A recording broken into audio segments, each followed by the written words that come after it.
ज्ञान पर चल रही है। किस पर चल रही है? ज्ञान पर। ज्ञान को जानते तो हो ना? अरे बोलिए ना। ज्ञान शब्द एक ऐसा शब्द है, इसकी साधना,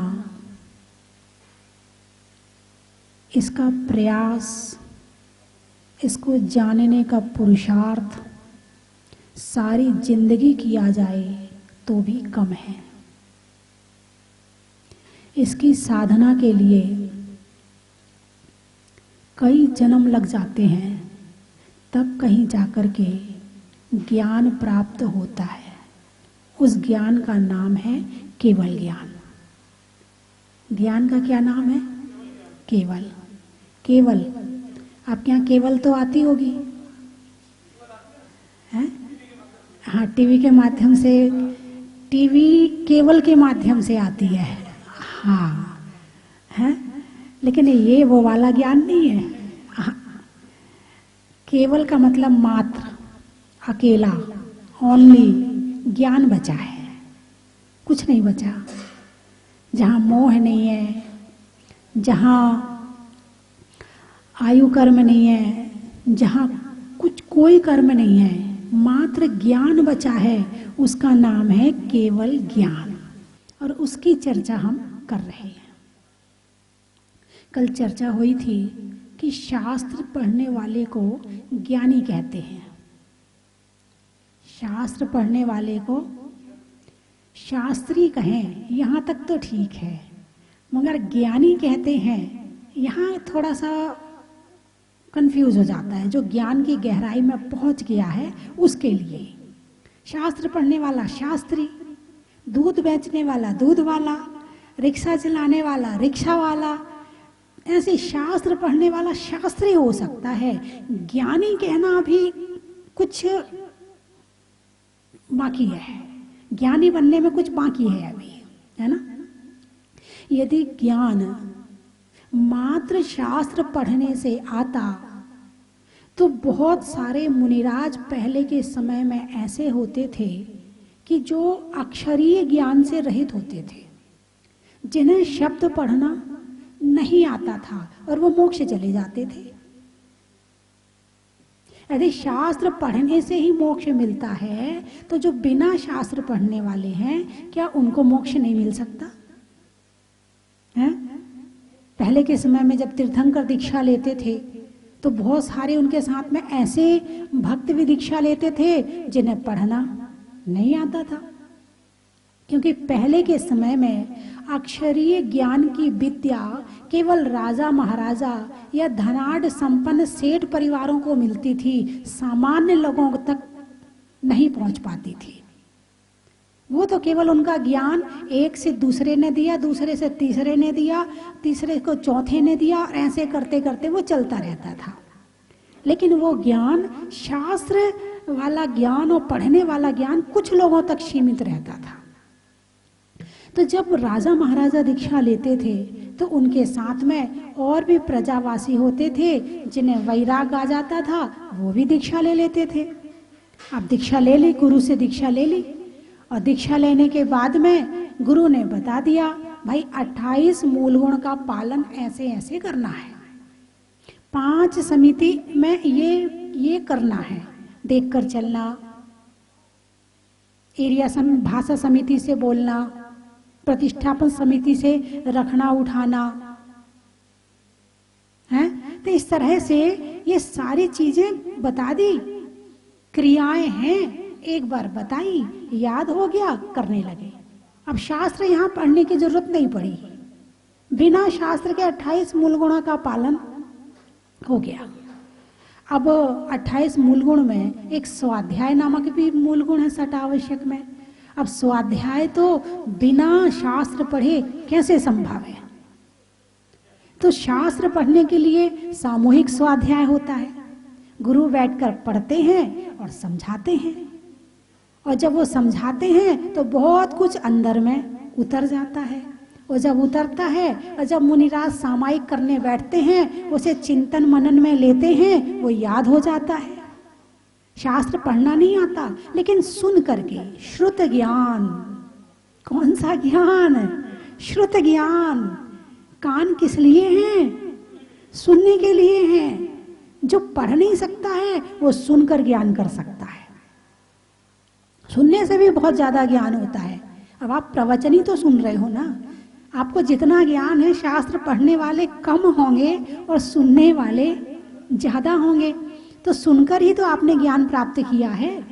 तो मुनिराज सुनकर के ज्ञान प्राप्त करते थे, फिर उसे ध्यान में लेते थे। ध्यान में वो अंदर आत्मा की गहराई में पहुंच जाता था। और जब ज्ञान ध्यान में पहुंच जाता है तो वो फिर वो भाव रूप बन जाता है, आचरण रूप बन जाता है। और उससे जब ज्ञान के साथ में, ध्यान के साथ में तपस्या करते हैं तो उससे प्रज्ञा रिद्धि, बुद्धि रिद्धि आदि प्राप्त हो जाती। यानी कि जो चीज कभी पढ़ी नहीं है वो ज्ञान भी हो जाता है। बात समझ में आई कि नहीं आई? यदि केवल शास्त्र पढ़ने को ही ज्ञान कह दिया जाए तो जो अक्षरीय ज्ञान से रहित है उनको ज्ञान नहीं होगा। जबकि बिना अक्षरों को पढ़े हुए जीव मोक्ष जाने की सामर्थ्य रखता है। 8 प्रवचन मातृका कहा है। यदि 8 प्रवचन मातृका का ज्ञान हो तो जीव मोक्ष जा सकता है।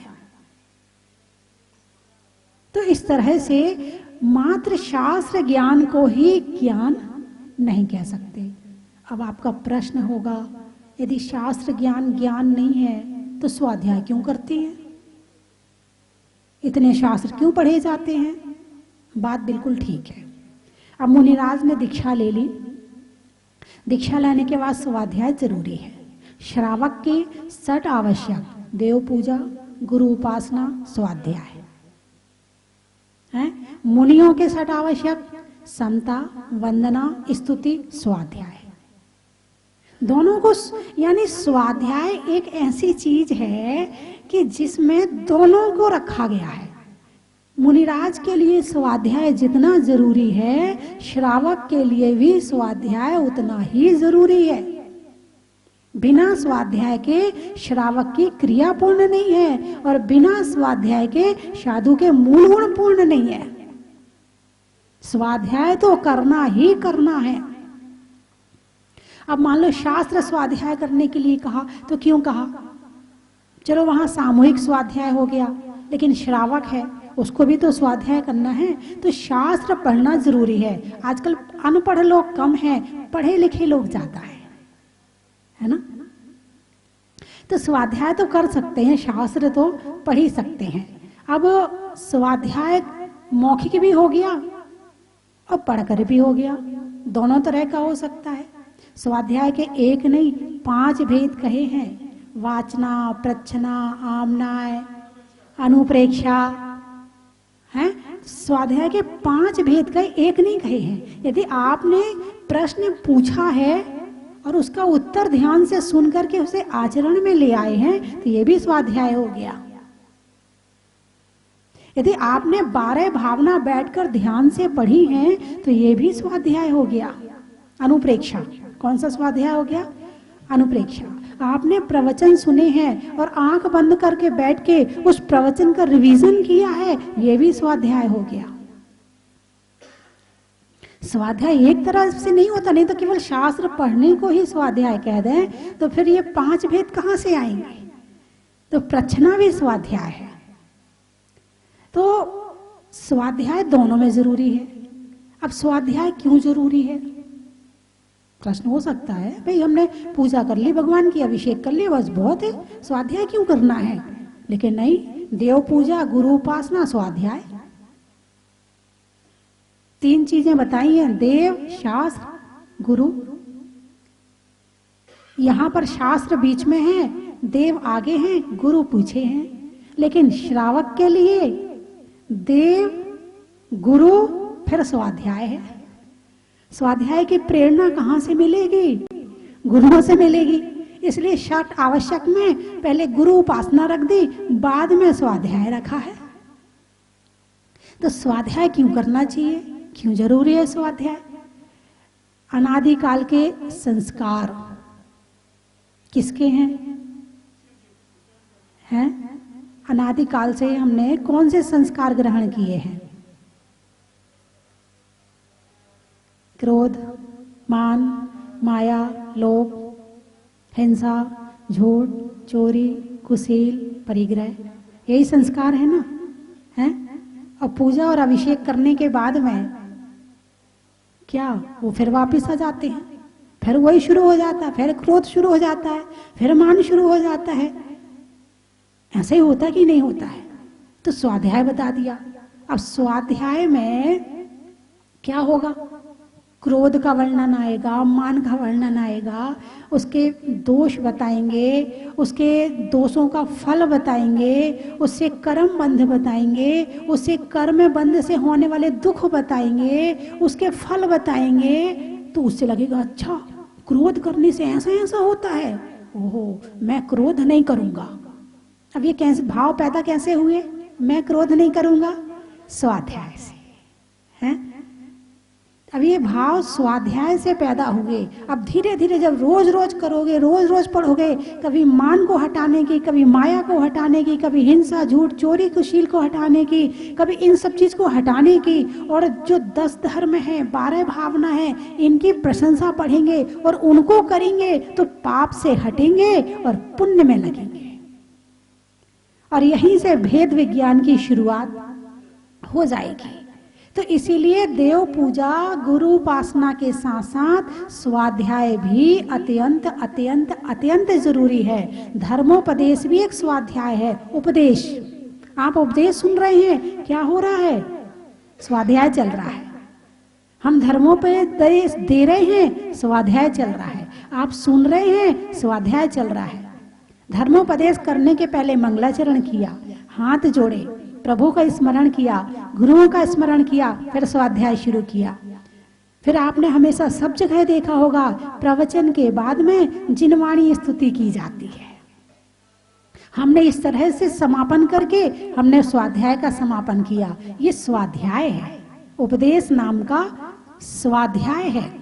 तो जैसे आप शास्त्र पढ़ करके जानकारी लेते हैं, अच्छे की, बुरे की, हे उपादेय की, ऐसे ही प्रवचन सुनने के बाद में जानकारी लेते हैं। तो स्वाध्याय के माध्यम से क्या हुआ? पाप से हटे, अशुद्धि से हटे, विशुद्धि में लगे। अब मन शांत हुआ। अब शास्त्र में लिखा है बैर नहीं करना चाहिए, बैर करने वाले को ये दुर्गति में जाना पड़ता है, इतने इतने जन्म तक फल भोगना पड़ता। आपने शास्त्र में पढ़ा, आपका किसी से बैर था, उसकी गांठ ढीली हो गई, अरे काय को फालतू में गांठ बांध के रखे, देखो दुर्गति हो जाएगी, नहीं करना चाहिए बैर। हे भगवान मुझे क्षमा करें, और मैं उस जीव को क्षमा करता हूँ, और मैं उस जीव से क्षमा मांगता हूँ। कैसे ज्ञान हुआ? स्वाध्याय से। कैसे ज्ञान हुआ? स्वाध्याय से, है ना? तो पुराने संस्कार को, बुरे संस्कारों को छोड़ने के लिए और धर्म के संस्कारों को ग्रहण करने के लिए स्वाध्याय अत्यंत जरूरी है। जो स्वाध्याय करता है वो अपना ये जन्म भी सफल कर लेता है और अगला जन्म भी सफल कर लेता है, और जो नहीं करता है वो तो अनादिकाल से जिसमें लगा था उसी में लगा पड़ा है। और क्या है हमारे संस्कारों में? 4 संज्ञाएं हैं: आहार, भय, मैथुन, परिग्रह। मन बार बार कहाँ जाता है? क्रोध से हटता है तो भोजन में चला जाता है, भोजन से हटता है तो परिग्रह में चला जाता है, भय में चला जाता है, मैथुन में चला जाता है। यानी टिकता नहीं है, हर क्षण पलटता रहता है। और पलटने के लिए साधन है ना, कभी क्रोध, कभी मान, कभी माया, कभी लोभ, पलटता रहता है। टिकने का स्वभाव तो है नहीं है, पलटने का स्वभाव है। और पलटने के साधन तैयार खड़े, आजा। क्रोध कहता मैं तैयार हूं, आजा। मान कहता मैं तैयार हूं, तू आजा। 4 कषाय, 5 पाप, 4 विकथा, 4 संज्ञाएं, सब तैयार बैठी हैं करने के लिए। लेकिन इनसे बचें कैसे? तो स्वाध्याय के माध्यम से इनके द्वारा बचा जा सकता है। तो शास्त्र में ज्ञान नहीं है, लेकिन शास्त्र के बिना भी ज्ञान नहीं है। इसीलिए स्वाध्याय अत्यंत जरूरी है। तो मात्र अक्षरीय ज्ञान को ज्ञान ना मान करके, ज्ञान आत्मा में है। ज्ञान कहाँ है? आत्मा में। शास्त्र एक नक्शा है, शास्त्र एक नक्शा है। जैसे आदमी के पास नक्शा है, उसमें लाइन खींची है, सड़क बनी है, फिर शहर का नाम लिखा है, ठीक है ना, नक्शा है। अब वो नक्शा काहे के लिए, काम का है कि नहीं है नक्शा, बोलिए, काम का है कि नहीं। उसमें लाइन जो है वो सड़क है क्या, सड़क नहीं है। उसमें जो शहर का नाम लिखा वो शहर है क्या, नहीं है। लेकिन यदि आप शहर में जाना चाहते हैं तो वो आपकी सहायता करेगा कि नहीं करेगा, करेगा। आपको उस शहर तक पहुंचा देगा, आपको रास्ता दिखाएगा, हैं। ऐसे ही शास्त्र ज्ञान नहीं है, लेकिन किसी ज्ञान से कम भी नहीं है। यदि हमें मोक्ष जाना है तो शास्त्र एक नक्शे के समान है। हमें मोक्ष किस रास्ते से जाना है, मोक्ष कैसे जाना है, मोक्ष जाने के लिए क्या साधन की जरूरत है, क्या क्या करना पड़ेगा, शास्त्र मोक्ष पहुंचाने में साधन है हमारे लिए। एक अम्मा थी, बहुत दिन पुरानी बात हो गई, बात प्रैक्टिकल की है। एक जब वो आई मेरे पास अम्मा, तो उसने कहा, बोले माता जी पहले मैं बिल्कुल धर्म नहीं करती थी, ना पूजा करती थी, ना मंदिर जाती थी, मैं ना स्वाध्याय, ना चौका, ना सेवा, कुछ नहीं करती थी। मेरे 5 लड़के हैं। कितने? 5 लड़के। मुझे बड़ा अभिमान था, मुझे बड़ा गर्व था अपने लड़कों पर। और किसी के घर लड़की होती थी तो मैं सिर उठा के जाती थी, लड़की हुई है, मेरे तो 5 लड़के हैं, 5। किसी की 2 लड़की हो जाए तो मैं उसे बहुत नीचा दिखाती थी, तेरी तो 2-2 लड़कियां हो गई हैं, अब तेरा वंश कैसे चलेगा, तेरा घर कैसे चलेगा। उसे टॉर्चर करती थी, उसे बार बार उसे याद दिलाती कि तेरी लड़कियां हैं और मेरे 5-5 लड़के हैं। मैं बड़ी खुश रहती थी और उन बच्चों की सेवा में इतना मोह करती थी उनसे कि मैं कहीं नहीं जाती थी, केवल उनके प्रति समर्पित रहती थी। फिर धीरे धीरे बच्चे बड़े हुए, बड़े लड़के की शादी हुई। अब शादी होने के बाद में बहू आई, मैं बड़ी खुश थी कि मेरी बहू आई है। लड़का खुश है कि मेरी पत्नी आई है और माँ खुश है कि मेरी बहू आई है। अब किसकी खुशी स्थिर रहती है ये देखने वाली बात है। अब बहू आई, अब लड़का धीरे धीरे जो पहले माँ के इशारे पे चलता था, माँ की हर बात मानता था, अब उसे 2 जने की बात माननी है तो एक को तो टालना ही पड़ेगा ना। किसको टालेगा? क्या बात है, प्रैक्टिकल है क्या है। अब धीरे धीरे उसने माँ की बात टालनी शुरू की। अब माँ को बड़ा शुरू में तो गुस्सा आया, बड़ा दुख हुआ, बड़ी परेशान हुई कि मैंने तो इसके लिए कभी पूजा नहीं करी, कभी पाठ नहीं किया, कभी उपवास नहीं किए, कभी व्रत नहीं किया, कभी किसी की सेवा नहीं की, गुरुओं को हाथ जोड़ने नहीं गई, और आज इसकी पत्नी आई, इसने मुंह मोड़ लिया। आज अपनी पत्नी के लिए इसने मेरे से लड़ना शुरू कर दिया। उसे बड़ा कष्ट हुआ, इतनी पीड़ा हुई, इतनी पीड़ा हुई कि अब क्या करूं मैं। यानी बच्चे से मोह अब कम हो गया। क्या हुआ? कम हो गया। अभिमान था वो समाप्त हो गया है। अब क्या करेगी? अब मंदिर जाना शुरू कर दिया, अब पूजा करना भी शुरू कर दिया, अब चौका लगाना भी शुरू कर दिया है। अब अम्मा बड़े अच्छे से बता रही थी, मैंने 10 उपवास किए हैं, 10। मैंने कहा बहुत अच्छा किया। बोले नहीं, पहले तो कभी किए नहीं, लेकिन जब से ऐसी घटना घटी है तब से मैंने धर्म करना शुरू किया। अब उस अम्मा को ज्ञान किसने दिया? अरे बोलिए ना, गुरु कितना समझाते हैं, समझ में आई? नहीं आई। शास्त्र समझाते हैं, समझ में आई? नहीं आई। किसने समझाया? उसको ज्ञान कहां से मिला? बोलिए, स्वार्थी संसार से। कहां से मिला? स्वार्थी संसार से। किसी को पत्नी के द्वारा मिलता है, किसी को मित्रों के द्वारा मिलता है, किसी को पड़ोसी के द्वारा मिलता है, मिलता जरूर है। कहते हैं ना, अकल बादाम खाने से नहीं। आगे बोलो। वाह, लगता है खाई है, भोजन के साथ साथ ये भी खाई है। जैसे भोजन खाया जाता है वैसे ठोकर भी खाई है, हैं? तो कहने का मतलब मेरा ये है कि संसार में ज्ञान कहीं से भी मिल सकता है, ज्ञान लेने वाला चाहिए।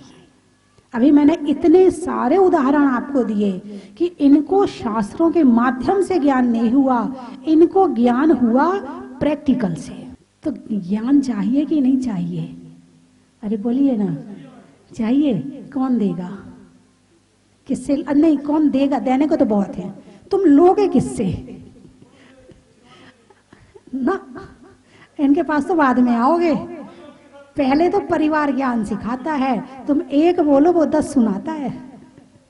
तो लगता वास्तव में मैं काय को बोला फालतू में, मैं तो इसके भले की चिंता करता हूँ, ये उल्टा मेरे पे चिल्लाता है। होना होगा इसको जब ज्ञान, इसका जो होना होगा हो जाए, अब नहीं बोलूंगा मैं इससे। ऐसा होता है कि नहीं होता है? किसने सिखाया? सबसे ज्यादा ज्ञान वो सिखाते हैं तुम जिससे सबसे ज्यादा प्रेम करते हो। वो तुम्हें वैराग्य दिलाते हैं, तुम फिर भी नहीं लेते हो। घंटे भर तो बुरा लगता है, घंटे भर के बाद फिर शुरू हो जाते हो, फिर वो चिल्लाता है, फिर तुम्हें बुरा लगता है, फिर शुरू हो जाते हो, और ऐसे ही अपनी सारी जिंदगी खत्म कर देते हो। ज्ञान फिर भी नहीं ले पाते हो। ये संस्कार है मोह के, अनादिकाल के संस्कार है, और ये धर्म के माध्यम से ही छूटेंगे, ये और किसी माध्यम से नहीं छूटेंगे। तो बंधुओं, ज्ञान क्या, हमारी विशेषता क्या है? ज्ञान। हमारे अंदर क्वालिटी क्या है? ज्ञान। मनुष्य पर्याय में ज्ञान का 6 ऑप्शन बहुत अच्छा मिला है, भाषा रूप में है। बोलकर दिया जा सकता है और सुनकर लिया जा सकता है ना? लेकिन ज्ञान को केवल भाषा से ही नाप देंगे कि बोलने से ही या सुनने से ही ज्ञान होता है, तो जिनके पास कान नहीं है, 1 इंद्रिय 2 इंद्रिय आदि, तो क्या उनके पास ज्ञान नहीं है? ज्ञान उनके पास भी है, मगर उनके ज्ञान का 6 ऑप्शन नहीं है।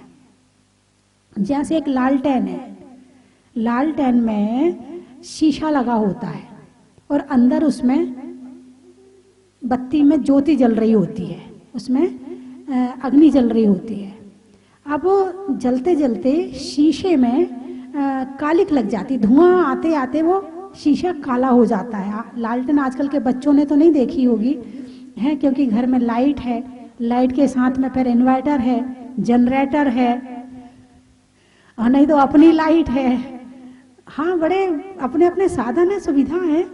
तो लालटेन में कांच में कालिक जम जाती थी, तो जितनी जगह में कालिक होती है उतने में से प्रकाश बाहर नहीं आता है, और जितनी कालिक कम होती, जहां जहां नहीं होती है, उसमें से प्रकाश बाहर आ जाता है। जितना जितना शीशा साफ होते जाएगा उतना उतना प्रकाश बाहर आते जाएगा।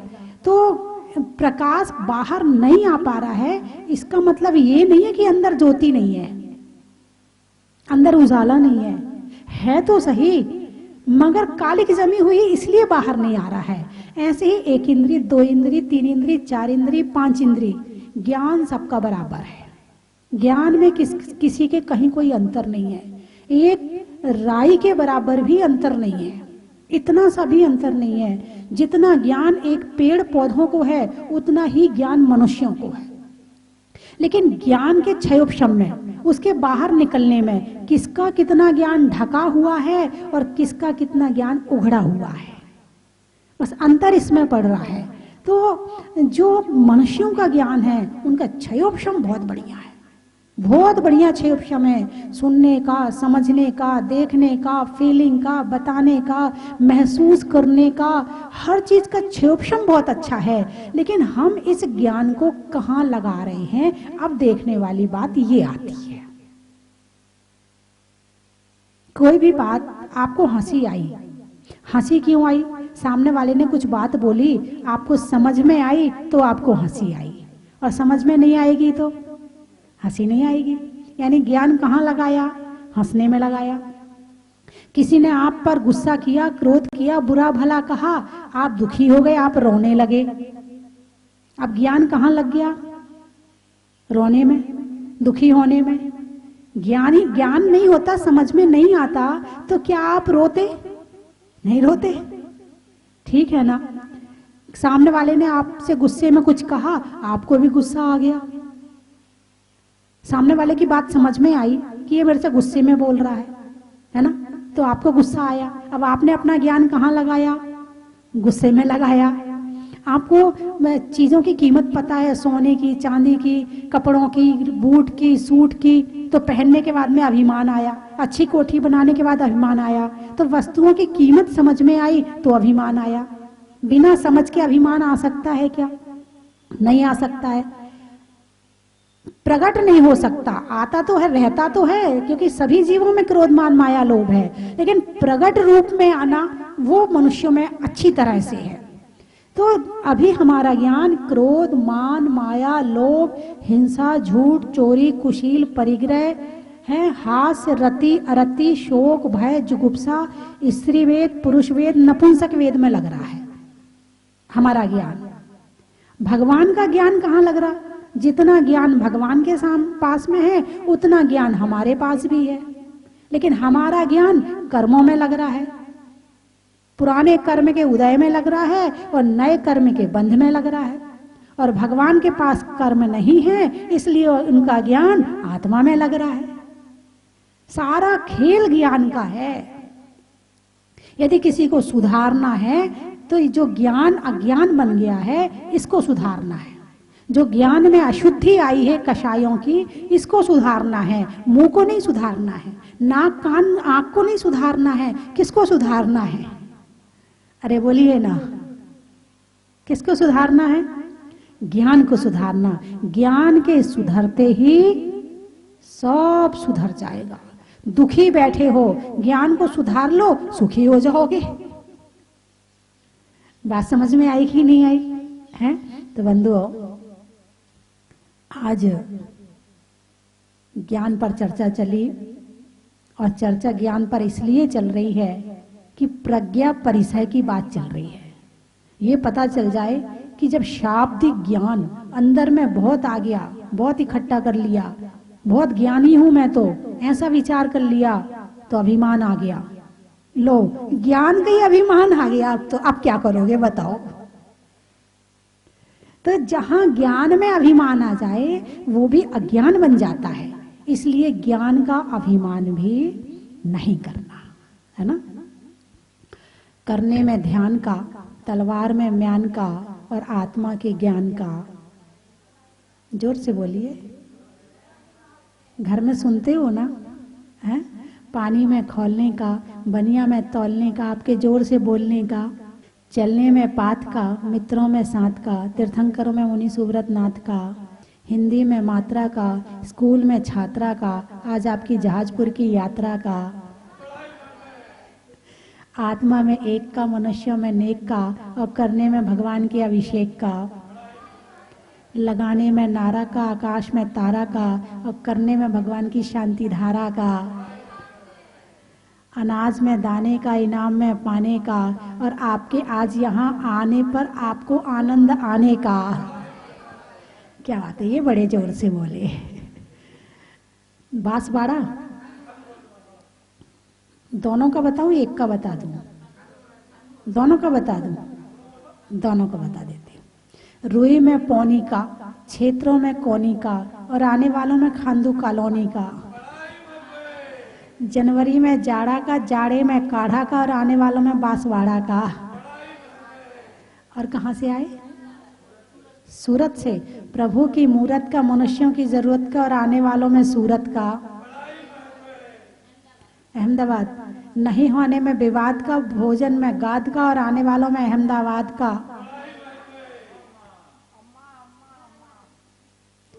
देखो, उम्र इतनी हो गई मगर ज्ञान अभी।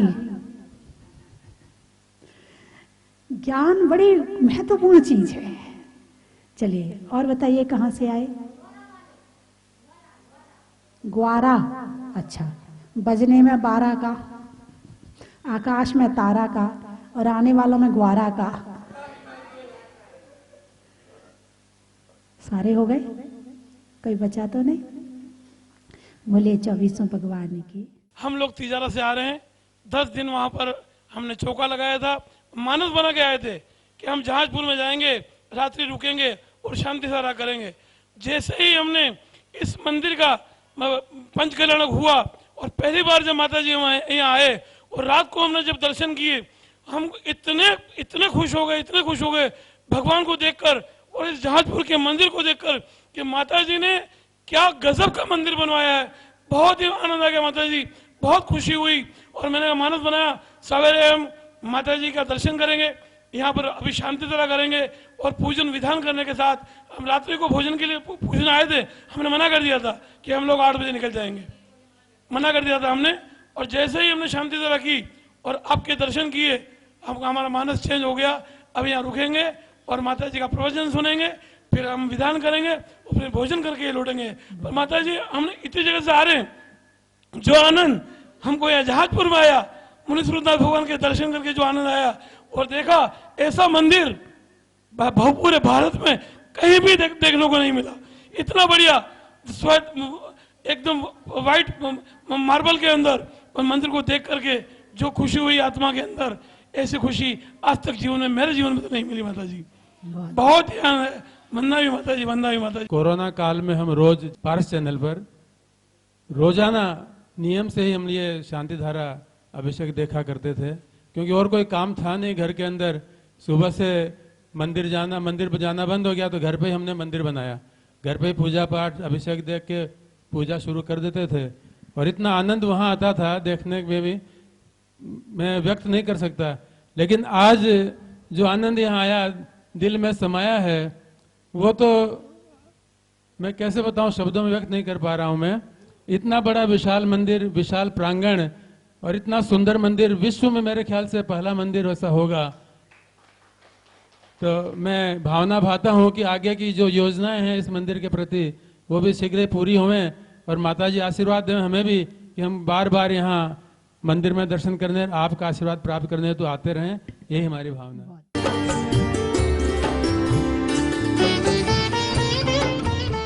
स्वस्ति धाम जहाजपुर में विराजमान भूगर्भ से प्रकटित 1008 श्री मुनीश्वरनाथ भगवान की कृपा और पूज्य गणनी आर्य का स्वस्ति भूषण माता जी का मंगल में आशीर्वाद आप सब पर हमेशा बना रहे। आप स्वस्थ रहें और धर्म के मार्ग पर हमेशा आगे बढ़ते रहें। बंधुओं, पूज्य गुरु माँ की मंगल में प्रेरणा से स्वस्ति धाम में 40 दिन महाअनुष्ठान चल रहा है। 8 नवंबर 2020 से 17 दिसंबर 2020 तक। उस दिन आपके नाम से शांति धारा, मुनीश्वर विधान और मुनीश्वरनाथ भगवान के समक्ष 40 बार चालीसा का पाठ होगा। अपने घर में सुख, शांति और समृद्धि के लिए, शनि ग्रह बाधा को दूर करने के लिए, रोग शोग आदि व्याधि को दूर करने के लिए आप एक दिन के चालीसा, विधान और शांति धारा के पुण्यार्जक बन सकते हैं, जिसकी न्योछावर राशि मात्र 5100 रुपये है। बंधुओं, इस कोरोना महामारी के भीषण काल में पूज्य माता जी ने हम सबको यह अवसर प्रदान किया है कि आप अपने घर में रह करके अपने उत्तम स्वास्थ्य के लिए, रोग शोग आदि व्याधि को दूर करने के लिए इस स्वस्ति धाम जहाजपुर में विराजमान मुनीश्वरनाथ भगवान के मस्तक पर अभिषेक करवाएं, शांति धारा और चालीसा करवाएं। तो आप अपना नाम यहाँ पर दे सकते हैं। साथ ही मुनीश्वरनाथ भगवान का अभिषेक और शांति धारा दर्शन का लाभ आप सबको मिल सकता है। आप स्वस्ति धाम जहाजपुर में पधारें। यहाँ पर आवास की एवं भोजन की समुचित व्यवस्था है। धन्यवाद। कंचन की थाल को सजाओ रे आज, रत्नों की थाल को भर लाओ रे आज। आओ आओ करे रे गुणगान आरती भगवन की। आओ आओ करे गुणगान आरती भगवन की। आओ आओ करे रे गुणगान आरती भगवन की।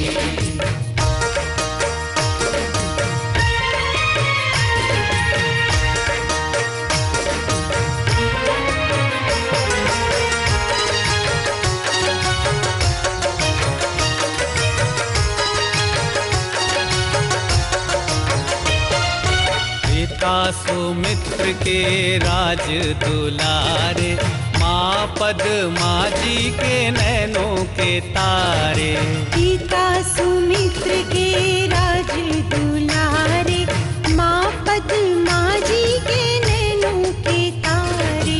राजगृही में जन्म लियो आप, राजगृही में जन्म लियो आप। आओ आओ मनाए खुशी आज आरती भगवन की। आओ आओ करें गुणगान आरती भगवन की।